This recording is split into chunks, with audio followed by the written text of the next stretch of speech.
Je pense que je suis rentrée, j'étais morte. J'avais 8 ans et je ne faisais pas le poids.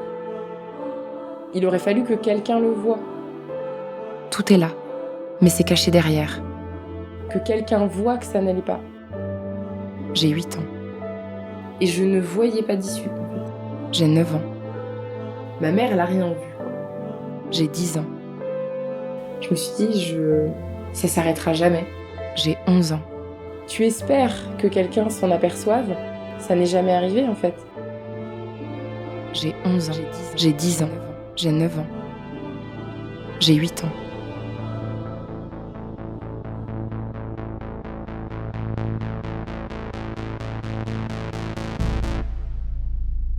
Je m'appelle Julie et voici mon kintsugi.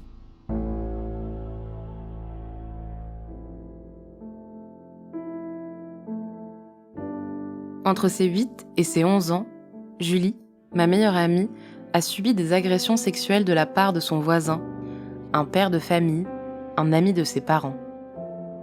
Elle ne m'en a pas parlé avant nos 16 ans.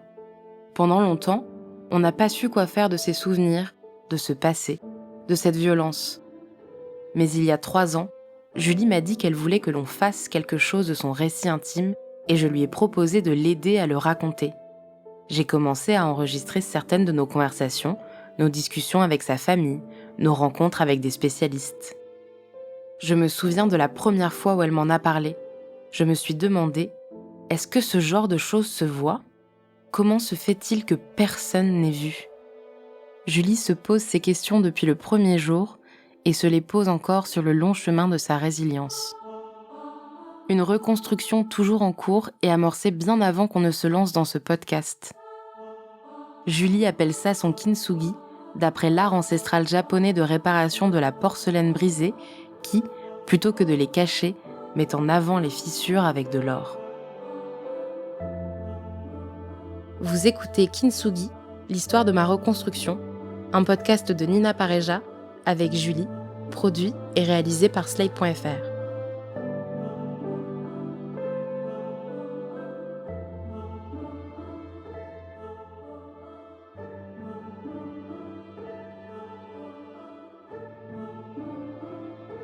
Dans la maison de l'agresseur de Julie, son voisin, on entre et on sort par le garage. Je crois que je me souviens de la première fois. Moi, quand j'arrivais chez elle, je frappais à sa porte d'entrée et quelqu'un m'ouvrait le garage. Et donc là, c'est son père qui m'ouvre. Donc je suis penchée pour enlever mes chaussures et là, je sens qu'il me chatouille. Voilà, je suis en train d'enlever mes chaussures, sauf qu'il n'enlève pas ses mains. Donc là, je me dis, qu'est-ce qui se passe ? En gros, petit à petit, il m'a un peu plaqué contre lui, et puis il a commencé à me caresser, etc. Et moi, là, je suis sidérée. C'est vraiment du jeu, c'est le jeu qui dérive. Et une fois qu'il a fini, en gros, il ouvre la porte qui fait la jonction entre la maison et le garage, et puis il dit, voilà, tu peux aller jouer. L'air de rien. Il ne s'est rien passé, en fait. Attends, en fait, non, je crois que c'était au retour, en fait, qu'il a dû faire ça. Ensuite, il a ouvert la porte du garage, je me souviens. Donc c'était une porte qui pouvait être ouverte que par un adulte. C'était une vieille porte de garage où tu ouvrais en fait à 1,50 m du sol. Tu tirais en arrière et ça soulevait la porte, quoi. Donc à 8 ans, tu ne peux pas le faire. T'es tributaire de l'adulte qui dit tu peux entrer, tu peux sortir, etc. Et là, il a ouvert la porte et puis terminé. Puis il referme la porte du garage. Puis tu sors et puis tu rentres chez toi. Et moi, ce jour-là, ma mère, elle a rien vu, quoi. Mais je pense que je suis rentrée, j'étais morte. J'étais vidée, j'étais pas moi-même, j'étais un fantôme, j'étais le fantôme de moi-même. Mais elle l'a pas vu parce qu'elle devait être occupée, je sais pas, faire d'autres choses. Et je me souviens, je monte, parce que notre maison, elle était toute en étage, je monte un escalier, puis je monte un deuxième escalier, j'arrive à ma chambre, et je me suis assise sur mon lit, je regardais la chambre, j'ai halluciné, je me disais, mais est-ce que ce que je viens de vivre est vraiment arrivé ou en fait je délire, quoi. Qu'est-ce qui vient de se passer ? Et moi à ce moment-là, j'ai jamais évidemment entendu parler d'attouchement, je connais pas la pédophilie, ça n'est pas référencé dans mon vocabulaire, dans dans mon imaginaire. En fait, je suis en état de choc. Je suis pas du tout, je raisonne pas. Je raisonne pas, je suis pas en train de me dire, alors, est-ce que je suis juste en état de choc, je suis assise, je suis restée sidérée sur le lit et je ne sais pas combien de temps. T'as pas pleuré, t'as pas... Non. Non. Je suis restée assise et je ne bougeais pas. J'étais figée, j'étais morte, quoi. Il aurait fallu que quelqu'un le voie, que quelqu'un voie que ça n'allait pas. Je pense que des fois, c'est le paradoxe, c'est que des fois, tu espères que quelqu'un s'en aperçoive, mais tu mets et en même temps, tu fais tout pour le cacher. Mais tu espères que quelqu'un dise « Pourquoi, en fait, c'est toujours lui qui ouvre le garage aux enfants Et puis, entre le moment où il ouvre le garage, il referme, et le moment où il rentre dans la maison, il se passe, je sais pas, 10 minutes, un quart d'heure, c'est quand même un peu bizarre. Il faut pas un quart d'heure pour enlever des chaussures. Personne, jamais, ça n'est jamais arrivé, en fait. » Au moment où les agressions sexuelles commencent pour Julie, ses résultats scolaires s'effondrent. Quand je suis en CE2, j'ai de très bons résultats scolaires. À la fin de l'année, je faisais partie des 4-5 meilleurs élèves de la classe. Je rentre en CM1, à la fin de l'année, on me propose le redoublement. La prof, en fait, elle me dit « Mais tu nous prends pour des cons, quoi. Tu sais plus lire, tu sais plus compter, tu sais plus... Enfin, on n'est pas en maternelle, quoi. » Et le truc, c'est que pendant cette année-là, du jour au lendemain, je confonds les lettres. Je confonds les sons qui sont proches, et graphiquement aussi. Au final, ils me font passer, parce qu'ils se disent à tel point que c'est du foutage de gueule que ça va se rétablir l'année d'après. La maîtresse me dit « Julie, au tableau ». Elle veut que j'écrive un mot. Et moi, j'arrive plus à comprendre, en fait, ce qu'elle me dit. C'était 2 lettres. Donc elle me dit « Julie, comment on écrit « vu » ?» Et je suis incapable de lui épeler le mot. Je me souviens de voir vraiment les formes, l'aspect graphique de lettres qui étaient au tableau, etc. J'accède plus du tout au sens de ce qui est dit. Même à ces questions à elle, je comprends plus, en fait. J'ai pas réussi. Donc, ça a duré, c'était une scène de torture, en fait. J'étais debout, j'y arrivais pas, elle m'a pas aidée. Et au lieu de se dire, mais comment ça se fait qu'un élève de CM2 ne sait plus quelles sont les lettres de l'alphabet et n'associe plus le son aux lettres, qu'est-ce qui se passe? Discutons. Tout de suite, ils étaient dans une forme de défiance. Tu sais, l'enfant qui veut volontairement mal faire, en fait. Ils imaginent absolument pas que, à ce moment-là, je mets toute mon énergie intellectuelle et physique au service de la demande. Et c'est au même moment où, d'ailleurs, tu redoubles en classe musique. En fait, j'arrive plus à suivre à l'école et j'arrive plus à suivre à la musique puisque c'est des scolarités parallèles. Et donc, ils se sont dit, bon, comme on comprend pas, on va la faire redoubler que dans la musique. Et c'est ça qui va faire que derrière, je serai éjectée de ma classe à horaire aménagé musique. Et donc, c'est une humiliation et un rejet qui, je pense, est à l'origine, en fait, autant que les agressions sexuelles, de mon désir de suicide à 12 ans, en fait. Je dis, ok, en fait, je me fais virer de ma propre vie, et ben je la quitte. Vous ne voulez pas que je la continue, je pars. J'ai pas d'option, en fait. Vous me prenez tout, vous prenez ma vie, vous prenez mon centre d'intérêt, je fais de la musique depuis que j'ai 4 ans. Je pars, en fait. J'ai rien à faire ici. Et ma mère, elle a vu, ça par contre, elle a vu. Je rentrais, je pleurais tous les jours. C'est à ce moment-là que les signes dans ma vie ont été les plus forts et qu'ils n'ont pas été interprétés. Qu'ils ont été visibles, puisque ma mère a été convoquée, j'ai été convoquée. Oui, c'est pas bien, c'était une Julie, confrontation. On essaie de pas du tout. Ce qui t'arrive, quoi. Pas du tout. C'était qu'est-ce que tu fais là? Tu nous fais quoi là? J'aurais pleuré, moi.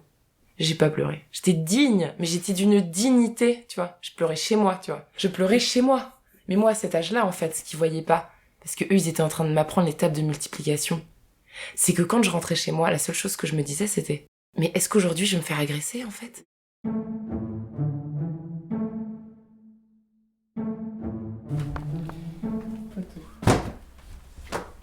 Photo maternelle, primaire, collège.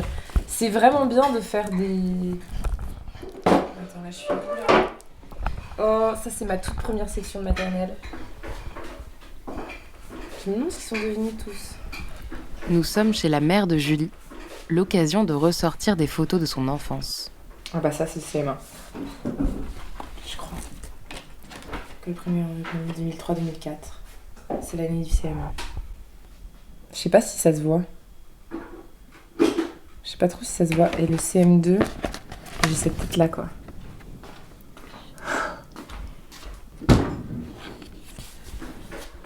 Merci beaucoup pour le café. Si tu veux du chocolat aussi. Oh non.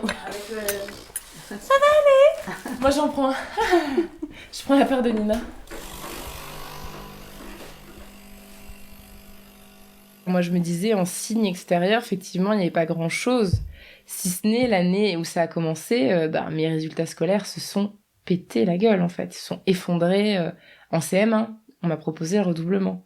Ouais, alors du coup, on savait pas trop, parce que c'est l'époque où tu as eu l'institutrice qui passait du temps au téléphone, non? Ouais, c'était... Pendant la classe, quoi. Ouais. Alors, on s'était dit, peut-être qu'il y a ça aussi, quoi.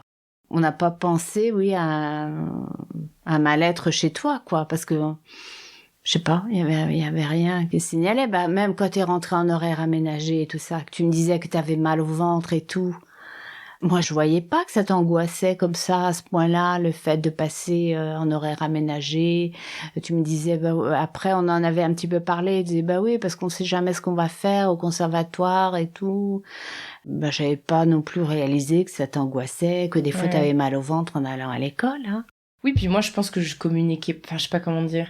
Je pouvais donner vraiment le change, puisque j'étais très vivante, à rigoler beaucoup, etc. Et donc, on pouvait, je pense, honnêtement, ne se rendre compte de rien. Je sais pas, moi, je pense que l'école, j'arrivais plus à suivre, en fait. Disons que ce secret, il empêchait ma vie de... Heureusement, il m'a pas empêché, et puis il a pas ruiné mes résultats scolaires par la suite, parce que petit à petit, j'ai regagné un peu, année après année, en résultats. Mais c'est vrai que, franchement... ça a quand même beaucoup altéré, je pense, ma concentration. J'étais plus du tout concentrée quand j'allais à l'école, en fait. J'étais un peu dans un truc schizophrénique, quoi, où t'as l'impression d'avoir une double vie que personne ne connaît, dont tu peux pas parler, dont tu peux pas te défaire. Tu sais pas quand est-ce que ça va s'arrêter, puisque ça dépend pas de toi. Donc, non, moi, je pense qu'à un moment donné, je me suis dit, je suis foutue. Enfin, je peux rien faire, j'arrive pas à le dire, ça va être comme ça... Et je ne voyais pas d'issue, en fait. C'est ça qui est assez terrible, c'est que je me suis dit, ça s'arrêtera jamais. Je voyais pas comment ça pouvait s'arrêter. C'est très énigmatique, hein, c'est très très énigmatique. Ce qui fait qu'à un moment donné, déjà que ça t'arrive, et puis après que tu le caches, que tu fasses comme si tout allait bien. Même aujourd'hui, moi, je me méfie de moi parce que je me rends compte que j'ai une capacité comme ça à... intérioriser, disons, les choses. Et à ne pas comprendre ce que je ressens. À oublier mes émotions. C'est-à-dire que mon émotion est que ça va pas, mais j'arrive à me convaincre que ça va. Enfin, je sais pas comment dire. Parce que je fais aller la situation. C'est une capacité qui est bizarre, mais que j'ai développée à ce moment-là, quoi. C'est même pas donner le change, c'est juste faire avancer. Comme on fait aller, quoi. Il y a des gens, on leur dit ça va, et puis ils disent je fais aller. Et c'est un peu ce truc qui est un peu bâtard, quoi. Où tu peux ne pas te rendre compte qu'en fait, t'es en train de vivre une situation qui te convient pas, mais tu pallies à côté, tu compenses pour faire en sorte que ça aille quand même. Puis moi, à l'époque, comme j'étais plus grande que les autres enfants, je mettais une tête à tout le monde, en gros, de mon âge, j'avais toujours l'impression que j'étais très grande. Donc je m'étais dit aussi après, en raisonnant, je m'étais dit mais peut-être qu'il m'a confondue avec une adulte. Oh non, on voit bien un corps d'enfant et un corps... Ça, c'est une réflexion d'enfant de 8 ans qui croit que parce qu'on lui dit tous les jours qu'il est grand, il a l'impression qu'il ressemble à un adulte. Aujourd'hui, je regarde les photos de classe, je sais très bien qu'on pouvait pas me confondre avec une adulte. On voit bien que t'es une petite fille, t'es une enfant, t'as rien à voir. Hein. T'étais encore une enfant, je me rappelle qu'avec vous jouiez à la Barbie, à la maîtresse d'école, enfin vraiment, vous étiez encore dans le monde de l'enfance. Bien sûr, ça dépend un peu de l'âge de l'enfant, mais une agression sexuelle, ou d'autres types de traumatismes d'ailleurs, vont effectivement modifier des choses de manière visible chez l'enfant, en général. Thierry Bobet est professeur de psychiatrie de l'enfant et de l'adolescent à l'université Paris 13. Il est aussi chef du service de psychiatrie à l'hôpital Avicenne de Bobigny. Le problème étant que les symptômes qui vont apparaître sont pas forcément spécifiques. Ça peut être aussi des symptômes qui apparaissent dans le cadre d'autres événements négatifs de la vie, un deuil, un divorce des parents, Ça peut être aussi parfois des symptômes qui apparaissent sans raison évidente retrouvée. Il y a plein d'enfants qui font des dépressions, par exemple, et il n'y a pas forcément de cause dans la réalité d'événements qui se soient produits, quoi. Donc c'est très compliqué, mais en tout cas, dès qu'il y a un changement important chez un enfant et des symptômes anormaux qui apparaissent, il faut se poser cette question-là. Alors après, ça n'est pas la preuve que quelque chose s'est produit. C'est ça qui est compliqué. Un enfant peut aller mal pour plein d'autres raisons. Il y a des raisons qui sont liées à parfois à des terrains, même génétiques, biologiques, qui font qu'à certains moments ça va moins bien, ou alors à des expériences de la toute petite enfance, d'avoir vécu des événements difficiles pour un bébé, par exemple d'être séparé de sa maman pendant un temps, et puis après ça va se réactiver sous forme d'une dépression qui va arriver plus tard dans l'enfance, par exemple. Ce qui importe, c'est de repérer qu'il y a un changement de comportement chez l'enfant et de partir un peu à la recherche, d'évaluer le diagnostic de l'enfant et d'évaluer ce qui lui est arrivé. Voilà. Ça peut prendre plein de formes, des troubles du sommeil, des troubles du comportement alimentaire, des préoccupations sur le corps, des choses qui vont ressembler à des troubles obsessionnels compulsifs, des phobies, des changements dans le jeu, le fait de plus pouvoir rester tout seul, toujours collé à quelqu'un, et parfois dans les violences sexuelles notamment, des comportements sexuels inappropriés, par exemple d'exhibition, des choses comme ça que l'enfant faisait pas avant. Enfin, voilà, il y a plein de choses qui peuvent apparaître, mais ça ne veut pas dire qu'il y a forcément eu un événement, ça veut être traumatique, ça veut dire qu'on doit le rechercher en tout cas. Les jeux de l'enfant peuvent se modifier aussi, avec des jeux qui deviennent complètement répétitifs, compulsifs, sans plaisir, sans ce qu'on appelle le jeu traumatique. Il prend plus de plaisir dans ce jeu, on sent que c'est une espèce de décharge d'agressivité, de violence, et puis si vous arrivez avec votre troisième poupée pour dire « Oh, qu'est-ce qui se passe par ici ?» et tout ça, l'enfant vous dit ça l'intéresse pas du tout, quoi. Il est dans une reproduction, une espèce de répétition traumatique par le jeu.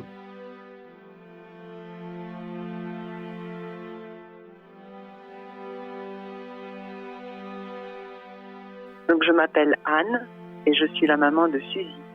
J'ai vu quand Suzy avait environ 11 ans, je ne me rappelle plus de l'âge précisément, en tout cas c'est au moment du début de la puberté, j'ai vu qu'elle avait un comportement différent, notamment au niveau de tout ce qui est du scolaire. Et là tout d'un coup ça n'allait plus du tout à l'école.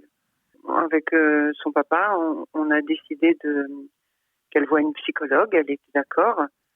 Et donc, elle a vu ce psychologue pendant un certain temps, puis au bout d'un moment, elle voulait plus la voir. On ne savait pas pourquoi. Comme c'était des crises, on a décidé de ne plus l'envoyer. Et cette psychologue a cherché à nous joindre, mais on n'était jamais là au bon moment, ou quand on l'a rappelée, on n'arrivait pas à la joindre, ce qui fait qu'on a laissé tomber. Et comme Suzy, elle est toujours pas bien, on a cherché un autre psychologue. La première psychologue était quelqu'un déjà d'assez âgé, qui avait du métier. Le nouveau psychologue était quelqu'un de beaucoup plus jeune. Et donc, on a vu ce nouveau psychologue. Et en fait, c'est quand elle était avec ce psychologue que moi, j'ai découvert ce qui lui était arrivé à Suzy. Et je l'ai appelé. Et il ne m'a pas dit encore les choses. Il m'a dit, parlez-lui-en. Ce n'est pas lui qui m'a dit les choses. Aucun des psychologues ne nous a dit les choses. J'ai compris ce qui lui arrivait parce que la personne qui l'avait agressé m'a agressé. J'ai pas pensé à ça tout de suite. Déjà, moi, quand ça m'est arrivé sur le temps du midi. Je n'ai réalisé ce qui s'était... Pardon. Je n'ai réalisé ce qui s'était passé que dans l'après-midi, en fait, j'étais en train de nager et tout d'un coup, comme si j'allais me noyer, quoi. Et tout d'un coup, en même temps, je me suis dit, mais c'est peut-être ça qu'elle a. Donc, j'ai appelé une amie, je voulais pas être toute seule, et j'ai appelé le psychologue. Et il ne m'a pas dit les choses. Il m'a dit, je ne peux pas vous le dire, parlez-lui-en. Et c'était le soir, donc je lui en ai pas parlé tout de suite. J'ai attendu le lendemain matin. Et elle était dans son lit et elle n'était pas encore réveillée, donc je suis allée la voir. J'ai appelé, elle m'a répondu, donc elle n'était pas dans un sommeil profond. Et je lui ai dit ce qui m'est arrivé et elle a mis son bras sur ses yeux. Et elle a dit, moi aussi. C'est comme ça que j'ai su, mais 4 ans après les faits pour elle. Et je crois que si moi, je suis contente qu'il s'en soit pris à moi. Si ça n'était pas pris à moi, je crois qu'elle ne l'aurait jamais dit.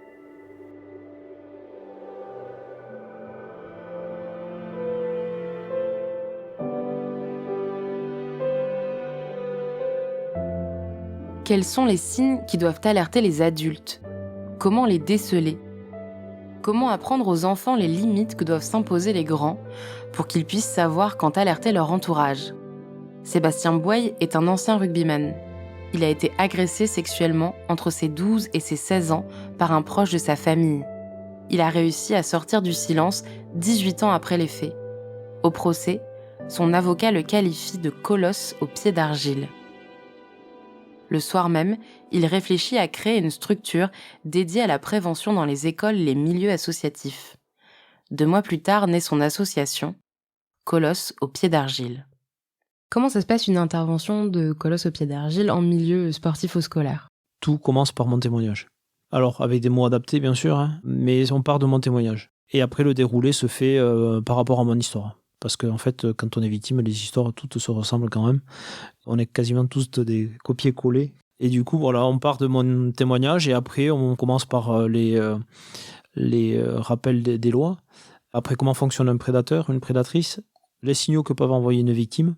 Et à la fin de l'intervention, quand on est sur des interventions dans l'éducation, on laisse un temps d'entretien individuel pour ceux qui n'ont pas compris un terme qu'on a utilisé, qui n'ont pas réussi à poser une question en public ou qui ont un secret qui les rend malheureux. Ils restent dans la salle et on les reçoit un par un, dans toute confidentialité. Et c'est là où on libère la parole des victimes et c'est là où on la reçoit surtout. Une intervention avec 30 élèves, il y en a 1, 2, 3 qui parlent, ça dépend. Alors si on parle de violences sexuelles, du moment qu'ils sont équipés d'un portable, c'est 3/4 de la classe qui a reçu déjà un sexe en photo d'une personne qu'ils ne connaissent pas.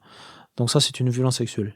Après, d'agression sexuelle et de viol, c'est 2, 3, 4. J'ai fait une intervention dans une maison familiale et rurale, 14 adolescentes. C'était une école de filles, là. Et sur 14, j'ai fait 6 signalements pour agression sexuelle et viol. J'ai le bilan d'une intervention qui a été faite sur 5 sensibilisations, donc 300 élèves. L'intervenant a reçu la parole d'environ 20 jeunes. Comment on leur parle de choses qui sont encore tabous pour des adultes ? Comment on fait pour parler aux enfants ? C'est eux qui utilisent les mots parce qu'ils entendent.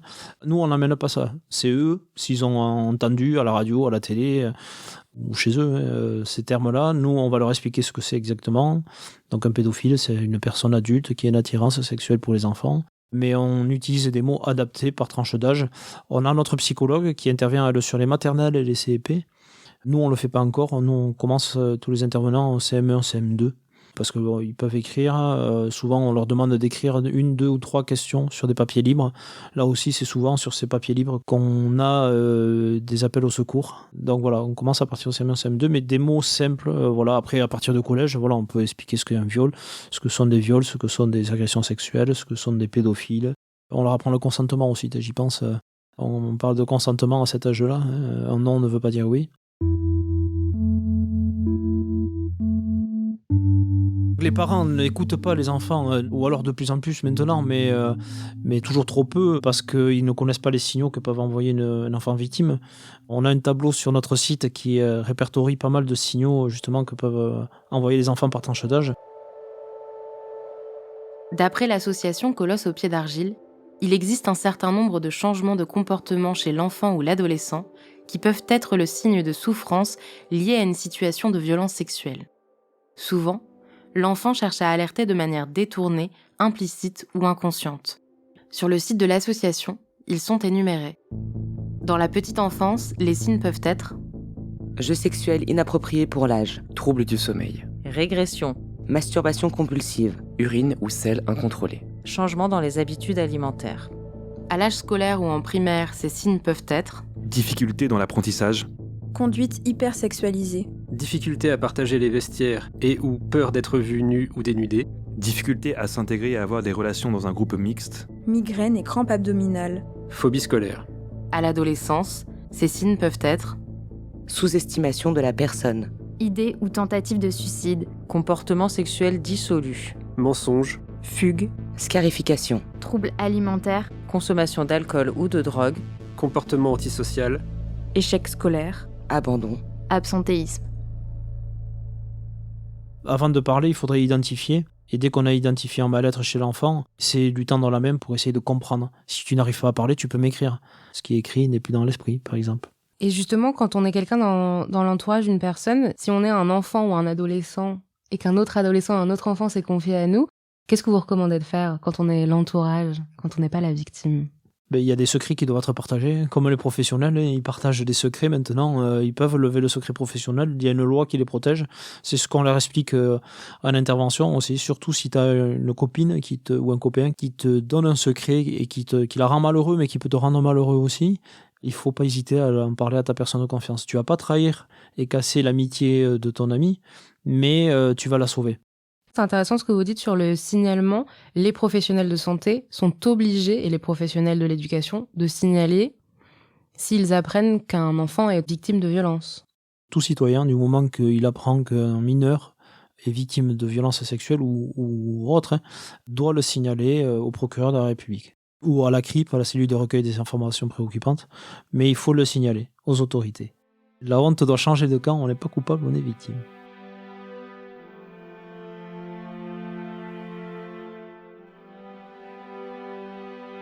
Donc je suis professeure des écoles en CM1.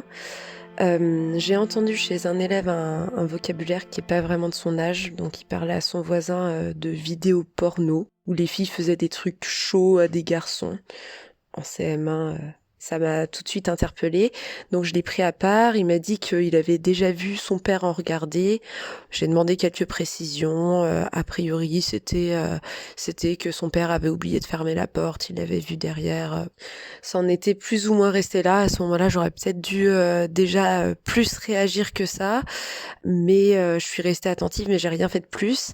Et un vendredi soir, c'était le week-end où son père avait la garde des enfants, parce qu'il a des parents séparés, et mon élève s'est mis à pleurer en me disant qu'il voulait pas y aller. Et quand je lui ai demandé pourquoi, il est resté vague, mais il m'a dit que il avait un peu peur de son père et que surtout sa sœur en avait très peur. Et là, j'ai eu l'intuition qu'il y avait quelque chose d'assez anormal, et je lui ai juste rappelé qu'il pouvait me parler, que j'étais là pour lui, pour le protéger. Donc il est allé chez son père, et en revenant le lundi, il m'avait laissé une lettre sur mon bureau, un petit peu cachée, que j'ai pas vue tout de suite. Dans cette lettre, il décrivait tout ce qu'il subissait avec son père. Et donc cette lettre disait que son père le forçait, lui et sa grande sœur de 15 ans, à regarder des vidéos porno et à masturber leur père en même temps, avec d'autres détails assez choquants. D'abord, j'ai beaucoup parlé avec lui, essayé de le rassurer, de lui faire prendre conscience que c'était complètement anormal et que maintenant qu'il en avait parlé, il était en sécurité. Donc ni lui ni sa sœur n'en avaient parlé à leur mère, et aucun signalement n'avait été fait encore. Et donc la personne que j'ai mise dans la boucle, ça a été ma chef d'établissement, et la première étape, c'était de sécuriser l'enfant, de s'assurer qu'il ne pourrait pas revoir son père tant qu'il n'y avait pas une enquête de mener. Donc on a prévenu la gendarmerie, et ensuite on a fait un signalement à la CRIP, donc la cellule départementale de recueil des informations préoccupantes. Et enfin, après avoir validé avec l'enfant que sa maman, elle était là pour les protéger, qu'elle serait de notre côté, on a prévenu sa maman, qui n'avait pas réussi à prévenir parce que trop peur de lui faire du mal. Et bon, pour cet enfant, on a eu vraiment de la chance parce que l'affaire a été bien prise en charge et il a été immédiatement mis en sécurité.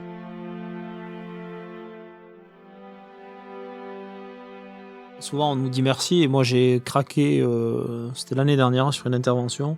J'ai un gamin qui vient s'asseoir face à moi, rugbyman, 15 ans, il me faisait penser à quelqu'un.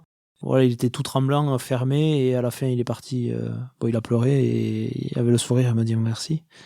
J'ai fait un transfert, je me suis dit, putain, j'ai jamais eu cette chance, moi, d'avoir quelqu'un. Est-ce que j'aurais parlé ? Je pense que oui. Quand je repense à ma scolarité, je pense que ces interventions, pour les enfants, c'est vraiment des cadeaux inespérés, en fait. Il n'y a pas d'endroit qui se prête à dire ça, en fait. À chaque fois, moi, je trouvais pas de lieu, je trouvais pas de moment. À quel moment de la vie tu peux dire ça, entre quel plat, dans quel endroit, et que on vienne à toi quand t'es enfant et que t'es quand même isolé, puisque t'as pas les moyens de te défendre comme quand t'es adulte, où tu peux quelque part même fuir quelqu'un, etc. Non, je sais pas, je trouve que c'est extraordinaire. J'imagine ce que ça peut être quand tu es enfant et que t'es victime et que tu sais que tu vas avoir cette intervention-là et que tu vois arriver dans ta classe des gens qui te parlent de ce sujet. Ce que je ressens, c'est que c'est un cadre exceptionnel de parole pour aussi des actes exceptionnels. C'est-à-dire que c'est tellement C'est difficile dans la vie de trouver un espace pour pouvoir en parler. Donc, qu'il y ait des espaces dédiés à cette parole, je trouve que c'est vraiment génial. Mais moi, je suis impressionné par le courage de ces enfants, à chaque fois, qui viennent nous voir à la ferme. Voilà, ils nous connaissent depuis 1 heure. Et ils arrivent, donc, voilà, c'est que la méthode est bonne, je le répète, mais ils arrivent à venir nous parler systématiquement de ce qu'ils ont subi ou ce qu'ils subissent, certains encore. Et enfin, je trouve ça formidable. Et c'est là où on a beaucoup de fierté aussi dans ce qu'on fait. On a sauvé des vies, j'en suis persuadé. Quel temps précieux de réparation pour eux, en fait. C'est autant d'années de plus tu gardes un traumatisme, plus tu gardes le silence, on sait que plus c'est long à le réparer.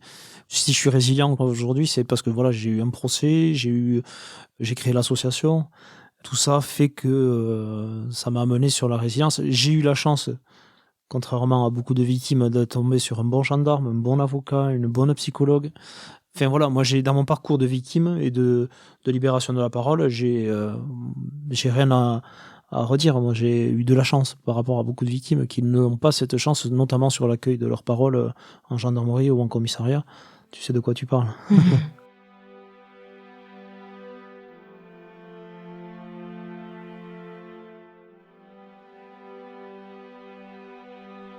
Je suis Anna Roy et je suis sage-femme. Ça devait être en 2019, je crois. J'avais une patiente qui venait d'accoucher et qui me faisait part de son inquiétude. Elle me raconte que son fils aîné, qui a 8 ans à peu près, a complètement changé de comportement depuis 1 mois. C'était un garçon extraverti, drôle, vraiment un type jovial, quoi. Et elle me dit, oh là là, il est devenu terne, il parle plus. Je vois qu'avec ses copains, c'est plus la même chose. Et elle me dit, dis donc, ça fait quand même des sérieux effets le fait d'avoir un petit frère qui arrive. Et donc je vois ce fameux garçon en question et que je trouve effectivement vraiment éteint. Et je lui dis, mais moi je trouve que c'est des symptômes un peu forts pour l'arrivée d'un petit frère, même si ça peut être déstabilisant. Quand j'ai vu ce garçon, je me suis tout de suite dit que ça pouvait pas être grave. Donc je me suis dit, est-ce qu'il est battu par son père ? Est-ce que il a subi des agressions sexuelles ? En tout cas, ça collait pas avec l'idée, juste j'ai un petit frère qui vient d'arriver dans ma maison. On voyait que cet enfant était vraiment fracassé, quoi, vraiment fracassé. Donc je pouvais pas me dire, ok, la vie continue. Il fallait vraiment qu'il aille voir un pédopsychiatre, oui. Voilà, cet enfant m'inquiétait. Et donc il est allé voir le pédopsychiatre, et c'est au cours de cette consultation qu'il a révélé avoir subi des agressions sexuelles de la part de son professeur de sport.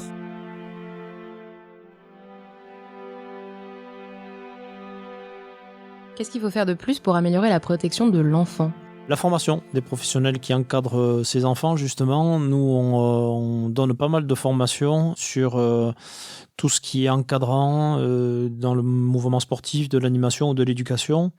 Donc comment identifier une victime par rapport aux signaux qu'elle va envoyer, comment recevoir sa parole, comment la signaler, comment fonctionne un prédateur ou une prédatrice, un rappel des lois aussi sur tout ce qui est les obligations légales quand on est fonctionnaire ou quand on est un citoyen lambda.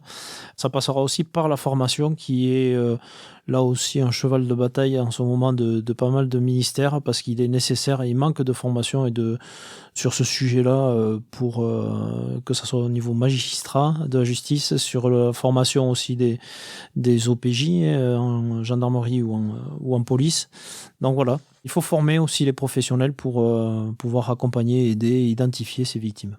Parce que les enfants vont envoyer beaucoup de signaux et il faut savoir les capter et pas mettre ça sur de l'âge bête ou sur la folie d'un enfant ou autre. Souvent derrière, il y a beaucoup de choses. Alors le plus dur dans le métier que l'on fait, c'est justement quand on a gagné cette confiance de l'enfant, il vient libérer sa parole et à la fin, on doit le sécuriser et l'informer. Et c'est là où on va lui dire, en fait, tout ce que tu nous as dit là, malheureusement, c'est quelque chose de très grave et il faut qu'on le signale. Et donc l'enfant, sur le coup, va se sentir trahi. Et après, on va le sécuriser en lui disant « Non, mais t'inquiète pas, on est là pour te protéger, on n'est pas là pour te faire du mal. Les personnes qui vont te recevoir, pareil, elles sont là pour te protéger, ni pour te juger. Elles sont là pour t'écouter, t'entendre. » Donc c'est le plus dur, c'est voilà, la trahison de l'enfant par rapport à la parole qu'il nous a confiée. Bon, tout se passe très bien au final.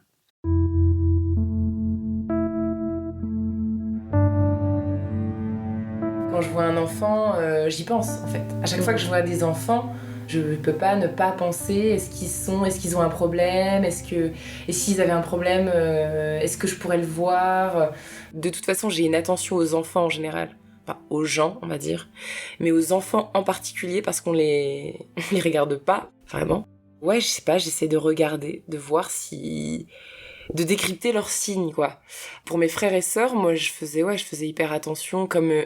j'allais dire, je les ai eus tard, comme si c'était moi qui les avais accouchés. Comme j'ai été grande sœur super tard, en gros, on a 20 et 23 ans d'écart. Quand ils sont nés, on avait une relation où je m'occupais beaucoup d'eux, enfin, on faisait des choses ensemble et tout ça.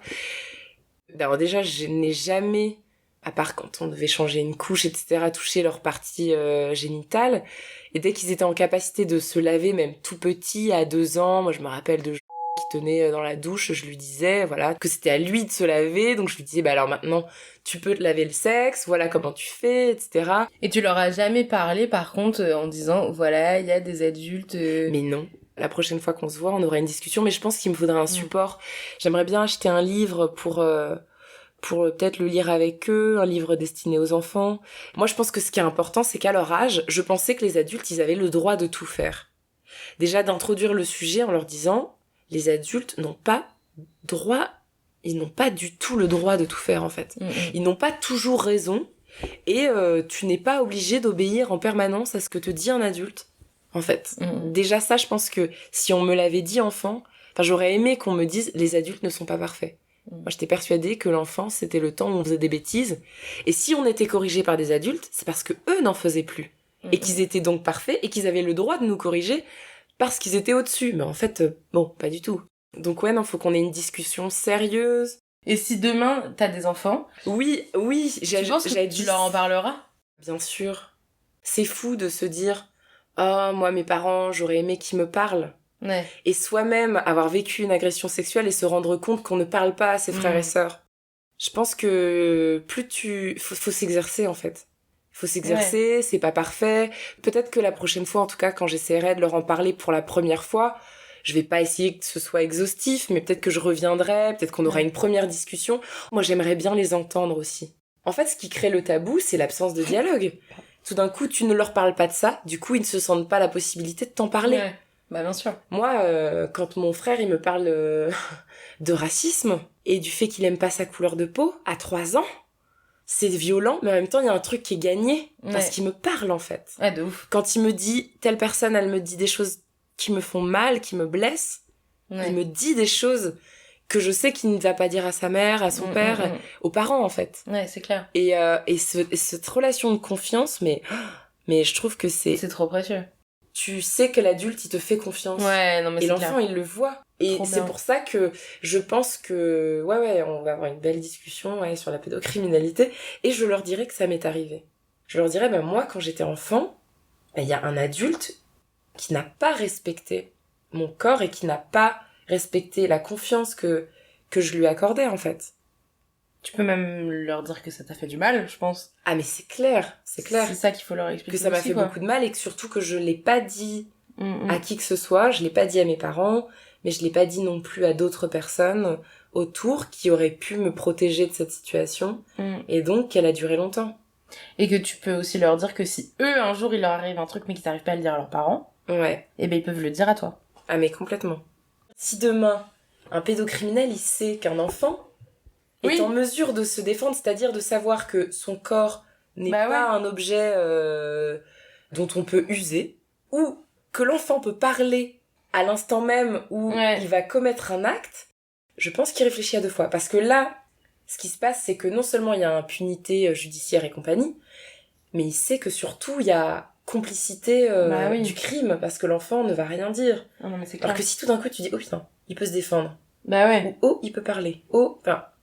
Ça, le rapport de force, il est différent.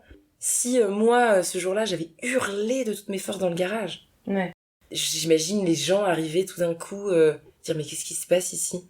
Il faut que les adultes, ils aient peur des enfants, quoi. Qu'ils aient peur que ce soit pas une évidence pour eux, que c'est la victime idéale et que c'est une victime. En fait, évidemment, il est fragile et il sera toujours infiniment vulnérable, mais avec quelques outils en plus, je pense qu'on peut quand même faire des êtres qui se défendent, en fait.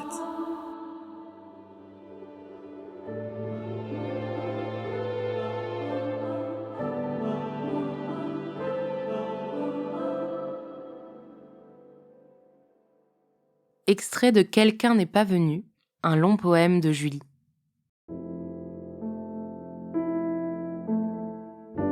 J'avais 8 ans et je ne faisais pas le poids. Je ne faisais rien, je ne pesais rien, je ne bougeais pas. J'ai revu des photos de moi à l'époque, j'ai pleuré, tellement ce corps était fragile sur les images, tellement j'avais oublié les contours de ce corps, l'aspect juvénile. Quand j'étais petite, je pensais que j'étais grande. J'ai cru longtemps qu'il m'avait confondue avec une adulte. Je me sentais âgée, vieille d'abord. Sur les photos, pas. J'ai 8 ans. J'ai 9 ans. J'ai 10 ans. J'ai 11 ans. Tout est là, mais c'est caché derrière. Moi, j'étais obéissante, j'ai obéi. Quand il avait terminé de finir ma vie, il me faisait partir. Je disais au revoir parce que j'étais polie. J'obéissais à l'école, j'obéissais à l'église, j'obéissais au conservatoire, j'obéissais à la maison, j'obéissais dans la rue et aux inconnus s'il y avait un ordre. J'étais polie, je disais bonjour, je disais au revoir. Je disais merci.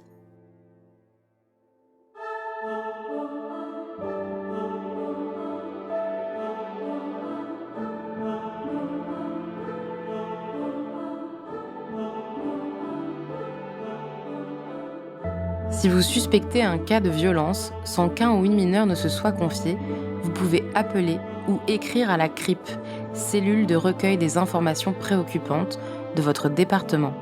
Si un ou une mineure est dans une situation très préoccupante ou révèle des faits, écrivez ou appelez le procureur de la République ou son substitut au palais de justice le plus proche et envoyez une copie de votre courrier à la CRIP de votre département.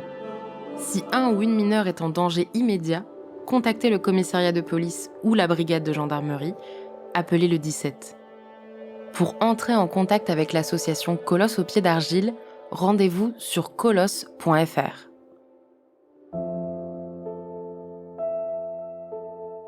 Vous venez d'écouter le 3e épisode de Kintsugi, l'histoire de ma reconstruction, un podcast de Nina Pareja avec Julie, produit et réalisé par Slate.fr, sous la direction de Christophe Caron et Benjamin Septem-Ours, réalisation et montage Aurélie Rodriguez, la musique est signée Thomas Loupias. Notre stagiaire Mona Delahaye a participé à l'élaboration de cet épisode. Merci à Anne, Mélanie et Anna pour leur témoignage.